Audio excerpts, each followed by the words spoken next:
से जुड़ी दर्शकों को बता देता हूं, फिर प्रथमेश आपके पास आ रहा हूं मैं, जहां बाबा सिद्दीकी की हत्या के मामले में महाराष्ट्र के मुख्यमंत्री एकनाथ शिंदे का बयान सामने आया और उन्होंने कहा है कि पुलिस ने 2 लोगों को हिरासत में ले लिया है, मामले में कड़ी कार्रवाई होगी। मुख्यमंत्री एकनाथ शिंदे की तरफ से 2 टूक कहा गया है, एक हमलावर यूपी का है और एक हरियाणा का है। ये जानकारी जो है वो अब तक सामने आ पाई है। तो बड़ी खबर आपको बता रहा हूं, जिस तरीके से ये पूरा मामला सामने आया बाबा सिद्दीकी की हत्याकांड का, उसके बाद प्रतिक्रियाएं जो है वो लगातार देर रात से सामने आ रही है। महाराष्ट्र के मुख्यमंत्री एकनाथ शिंदे ने क्या कुछ कहा है, एक बार आप सुन भी लीजिए। बाबा सिद्दीकी याच्यावर गोळीबार झाला, अतिशय दुर्दैवी घटना आहे आणि त्या संदर्भात मी डॉक्टरांशी अगोदर बोललो होतो आणि पोलीस आयुक्तांशी बोललो। त्यामध्ये 2 आरोपी अरेस्ट आहेत, एक यूपीचा आहे, एक हरियाणाचा आहे आणि एक आरोपी फरार आहे। झालेली घटना अतिशय दुर्दैवी आहे। मी पोलिसांना निर्देश दिलेले आहेत की मुंबईमध्ये कुठल्याही परिस्थितीत कायदा सुव्यवस्था कोणी हातात घेता कामा नये, गॅनवार वगैरे कोणी डोकं वर काढता कामा नये, याच्यावर कडक कारवाई झाली पाहिजे। कठोर कारवाई करण्याच्या मी सूचना दिलेल्या आहेत आणि पोलिसांची कायदा सुव्यवस्था राखण्यामध्ये मुंबई पोलिसांचं नाव आहे आणि त्यामुळे या आरोपीला तात्काळ पकडतील आणि त्याच्यावर कडक कारवाई करतील। तिन्ही लोक जे आहेत यांच्यावर बाबा सिद्दीकी यांच्यावर जो हल्ला केलेला आहे या हल्ल्यासंदर्भात तात्काळ यांच्यावर कठोर कारवाई होईल आणि कठोर कारवाई करण्याचे निर्देश भी दिए हैं। सर 2 आरोपी महाराष्ट्र के मुख्यमंत्री एकनाथ शिंदे को आपने सुना, लीलावती अस्पताल भी पहुंचे थे, जहां उन्होंने बाबा सिद्दीकी के परिजनों से मुलाकात की, उनके बेटे जिशान सिद्दीकी से मुलाकात की। प्रथमेश, अगर इस पूरे हत्याकांड की टाइमलाइन को अगर हम आपसे जानना चाहें, दशहरा का पर्व मनाया जा रहा था, पटाखों की आवाज़ जो है रावण दहन के बाद उस पूरे इलाके में जो है वो सुनाई दे रही थी और उस बीच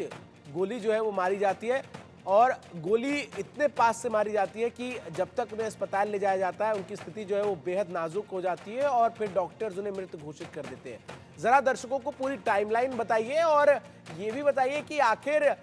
ये जो हत्याकांड सामने आया है इसके बाद जो प्रारंभिक तौर पर नजर आता है वो यही कि जो शूटर्स हैं वो काफ़ी दिनों से रेकी कर रहे थे कि बाबा सिद्दीकी कब आते हैं, क्या कब जाते हैं इस रूट से, उनके साथ कितने सुरक्षा बंदोबस्त जो है वो रहता है। ये सारी चीज़ें ज़रा विस्तार से दर्शकों को बताइए। दशहरा का महोत्सव था और पटाखे फूट रहे थे, उसी के साथ साथ देखा जाए तो जिस तरीके से गोली के भी आवाज हमें नजर आया, जिस तरीके से जब बांद्रा स्थित इलाके से जब जिशान सिद्दीकी के ऑफिस से बाबा सिद्दीकी निकले थे, बांद्रा इसका ये इलाका था और 9 बजे के करीब जब वो अपनी कार से जा रहे थे तभी जो है 3 लोग आते हैं और 3 अज्ञात लोग आते हैं, उसमें से शूट किया जाता है उन्हें और उन्हें 2 से 3 गोली वो है लगती है। उसके बाद तुरंत ही उनको जो है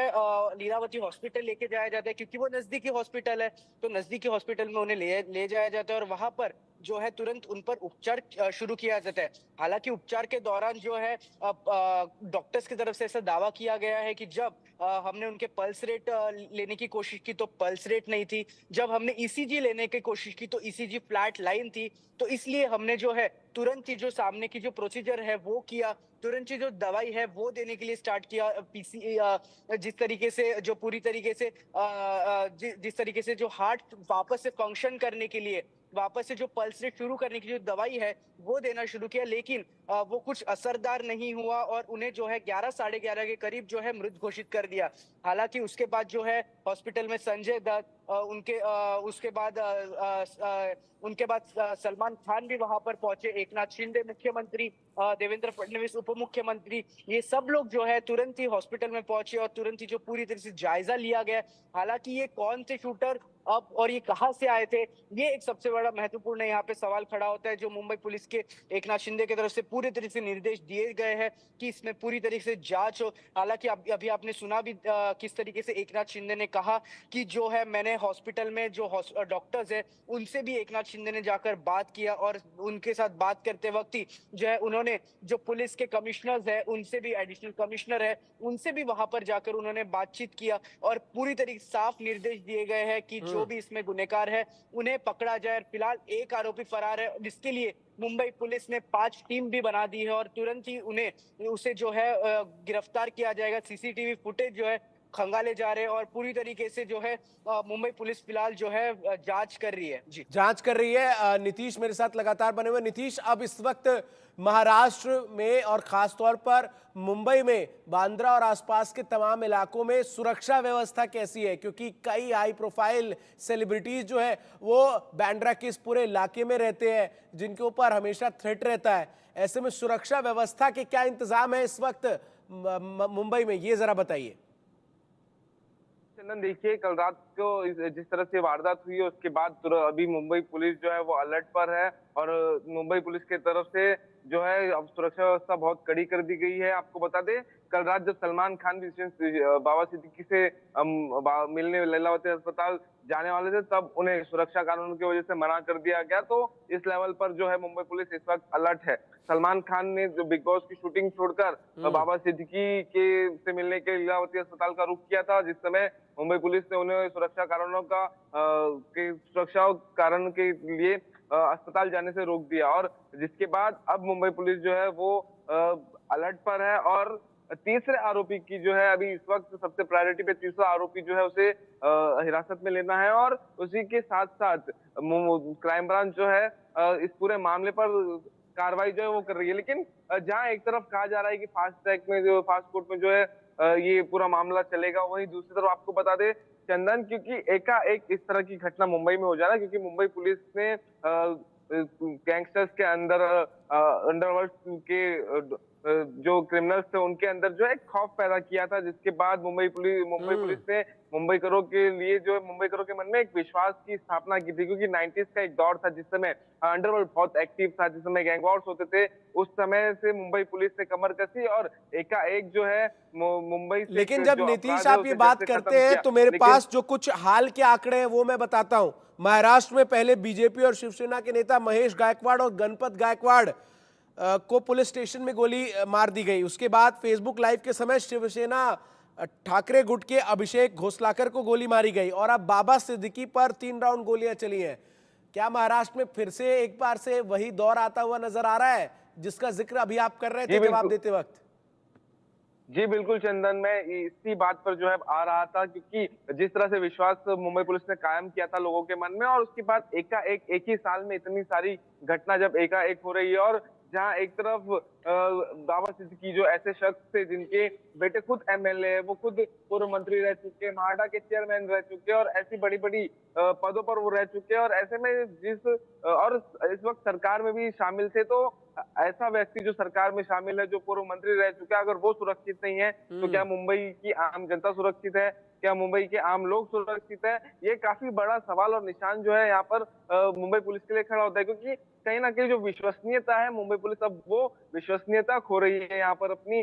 लोग जो है अब तक जो है लोग मुंबई पुलिस के ऊपर भरोसा जताते थे और कहीं ना कहीं लोगों के अंदर भरोसा था कि मुंबई पुलिस जो है वो अपराध को जड़ से खत्म कर देगी। लेकिन ये बीते एक साल में इतनी सारी घटनाएं एकाएक हुई है और मुंबई पुलिस की तरफ से और एक पूरी बहुत बड़ी जो है इंटेलिजेंस फेल्यूर भी जो है इस पूरे घटना में मानी जाएगी मुंबई पुलिस की, क्योंकि बांद्रा जैसा इलाका जहाँ पे इतने बॉलीवुड के इतने बड़े बड़े सितारे रहते हैं, बाबा सिद्दीकी वहीं से जो है विधायक भी चुने गए थे 3 बार और ऐसे में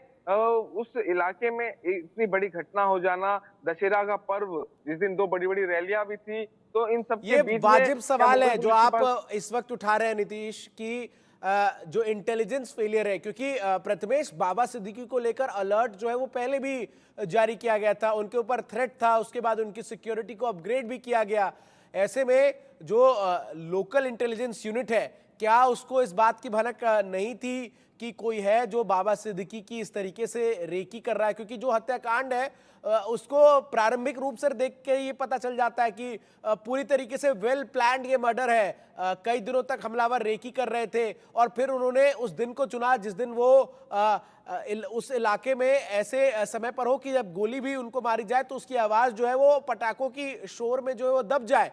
तो सवाल कहीं ना कहीं उस बात को लेकर भी अब उठ रहे हैं इस पूरे हत्याकांड के बाद कि आखिर जो आपकी लोकल इंटेलिजेंस यूनिट है वो क्या कर रही थी जब इतने बड़े नेता की और उस इलाके में हत्या कर दी जाती है जहां आम लोग तो मुझे नहीं लगता रहते हैं, सारे सेलिब्रिटीज ही इस पूरे बांद्रा के इलाके में जो है वो आमतौर पर रहते हैं। इस तरीके से जो दोनों और दो आरोपी और वो तीसरा जो आरोपी फिलहाल फरार है, ये तीनों लोग जो है 25 से 30 दिन का जो रेकी ऑपरेशन है वो पहले इन्होंने किया, तो उसके बाद जो है पूरी घटना को अंजाम दिया था कल। तो जिसके पूरे अभी जो अब सब जो है पूरे जांच के दायरे में है। हालांकि जिस तरीके से जैसे नीतीश ने कहा कि ये जो इंटेलिजेंस फेलियर एक माना जा सकता है, क्योंकि जिस तरीके से पूरा एरिया है, बांद्रा स्थित एरिया है, कभी भी आप देख सकते हैं मुंबई जैसे कभी सोता नहीं है, वैसे ही बांद्रा भी वो इलाका है कि जहां पर कभी भी चहल पहल जो है कभी भी कम नहीं होती है। तो वहां पर जो है लगातार लोग आते रहते हैं, और इन सब लोगों के बीच में अगर कोई आता है और और कोई गोली बरसा के आप पे चला जाता है, तो एक बेहद महत्वपूर्ण जो है प्रश्न जो है महाराष्ट्र सरकार और इंटेलिजेंस, मुंबई पुलिस पर, ये सब जो एजेंसीज है इन पर खड़ा होता है। क्योंकि जिस तरीके से कोई वीआईपी है, वीआईपी पर्सन पे अगर आप गोली चल रही है, तो आपका सीधा तरीके से जो है इंटेलिजेंस फेलियर माना जाता है। हालांकि कुछ दिन पहले ही जो बाबा सिद्दीकी, उन्हें धमकी भरा खत आया था। धमकी भरा खत आने के बाद उन्होंने इससे सामने जो कंप्लेंट है वो नहीं की थी। हालांकि पुलिस की तरफ से कंफर्म किया गया है कि हमें ऐसा कुछ भी कंफर्म कोई कंप्लेंट नहीं आई थी कि बाबा सिद्दीकी की थ्रेट है या फिर कुछ है, लेकिन इसमें जो है इंटेलिजेंस फेलियर एक बहुत बड़े तरीके से माना जा रहा है। जी, इसके अलावा जिस तरीके से ये पूरा हत्याकांड जो है वो सामने आया है नीतीश, अब मैं आपसे ये जानना चाह रहा हूं कि पोस्टमार्टम जो है वो कूपर अस्पताल में होगा, पूरी प्रक्रिया समझाइए, और कितने डॉक्टरों की टीम जो है वो पोस्टमार्टम करेगी और कितना समय जो है वो इसमें लगेगा, जरा ये जानकारी दीजिए। जी बिल्कुल, देखिए